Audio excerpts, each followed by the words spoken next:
네, 병원 응급실 등에서 술에 취해 상습적으로 행패를 부린 60대가 구속됐습니다. 자신이 원하는 대로 해주지 않으면 닥치는 대로 물건을 던지고 또 폭언을 일삼았다고 하는데 병원에서 포착된 모습을 먼저 영상으로 확인해 보겠습니다.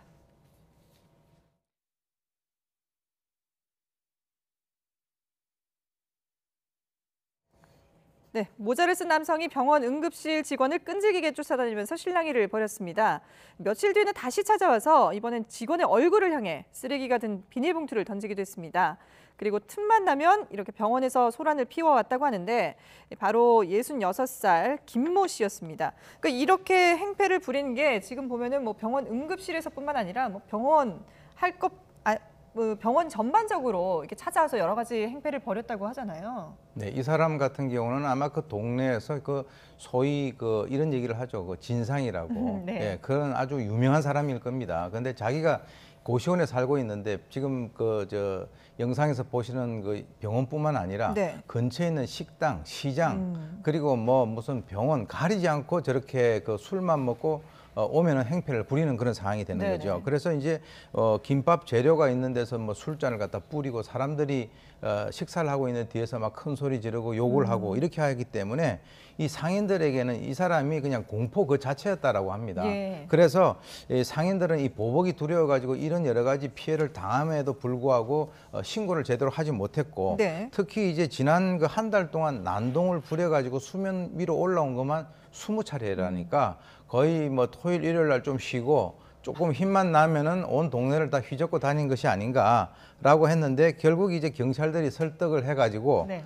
이 상인들이 피해 사실을 털어놓고 결국 이제 덜미를 잡혀서 사법 처리를 받게 됐습니다. 예. 근데 이렇게 행패를 일삼는 사람이었고 동네에서 정말 무법자로 불릴 정도의 그런 행패를 부리는 사람이었는데 만약에 그 상인들이 신고를 하지 않고 그대로 놔뒀다면 더 큰 또 사건으로 이어질 수 있지 않았을까 이런 우려도 되거든요. 그 주민들 입장에서는 상인들 입장에서 신고를 해도 그 행위 자체가 뭐 강력 범죄가 아니고 예. 보통 생활용 이제 폭력 사건, 협박 사건, 단순 폭력 사건, 업무방해 정도이니까 벌금으로 그칠 때가 굉장히 많은 겁니다. 또는 네네. 집행유예로 끝나는 경우가 많으니까 그러면 결국은 이제 격리되는 게 가장 중요하죠. 주민들 입장에서 이 사람이 네. 우리 병원과 우리 장사하는 곳만 안 왔으면 좋겠다라는 심리가 강할 텐데 잠깐 벌금형 받고 재판받고 나오면 당신이 신고했지 하면서 더 강한 이제 보복을 하고 네. 장사하는 입장에서 와서 행패를 부르는데 주변 손님들한테 욕을 하고 뭐 김밥 재료에 소주를 부리고 이러다 보니까 예. 장사하는데 굉장히 애로사항이 있어서 신고하면 더 큰 보복이 따르고 신고해봤자 이 사람을 완전히 격리시켜줄 만한 중형을 내리는 게 아니기 때문에 네네. 오히려 이제 와서 보복하고 더 큰 행패를 부리는 것이 반복되다 보니까 신고를 굉장히 꺼릴 수밖에 없는 그렇죠. 것이고요. 그래서 이번에 경찰서장님께서 간담회까지 열었다고 합니다. 제발 피해 진술 좀 해달라. 네네. 피해 진술이 없으면 이 사람에 대한 적절한 처벌을 할 수 없어서 그 정도에 이르니까 경찰서장님이 앞으로 재발 방지하고 약속을 해주니까 그때야 진술했다라고 한다면 상인들이 굉장한 고통을 받았고 그러게요. 고통을 받음에도 불구하고 법에 호소를 하지 못하고 있었다. 네.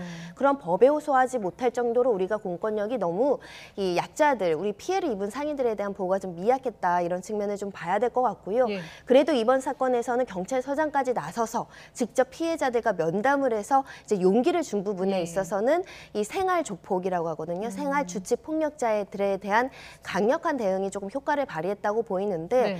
문제는 이 사람에 대해서 지금 뭐 20개의 범죄 혐의를 특정을 했다고 하더라도 이게 지금 폭력행위 등 처벌에 관한 법률에 의하면 상습 폭력, 협박, 업무방해 이런 것들이 7년 이하로 다스려질 수 네네. 있거든요.